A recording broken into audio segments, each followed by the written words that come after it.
Hello, my name is Sophie, and this is my GAPS story.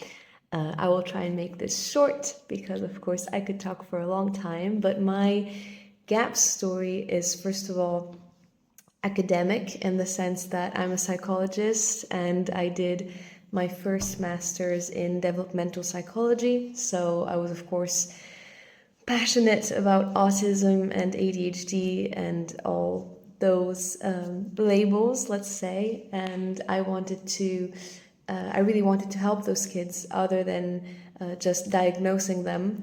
And I had read Dr. Natasha's books and other books that went in the same direction before doing my master's, and I was quite disappointed that that topic was not really covered during the program at university. So then when I finished that degree, I followed the GAPS coach training.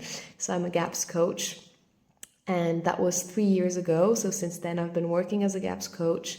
I am based in Belgium, even though my mom is Italian and my father is French, and I was born in Ireland, Dublin. So my story is very international, which is a blessing.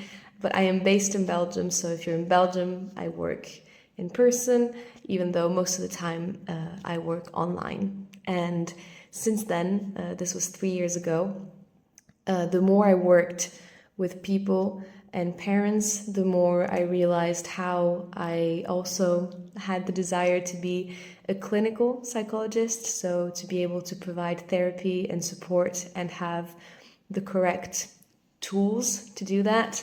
At first, I was more interested in the very medical aspect of diagnosing and treating, but the more I worked with people, the more I realized I also liked the other aspects, the more psychological, which people usually think of when they think of psychology. And so I went and did a second master's in clinical psychology. So now I'm also a clinical psychologist. As a psychologist, I just think it's so important to keep balance. And I think changing diet in so many cases is such a crucial factor and can really, really, really improve quality of life.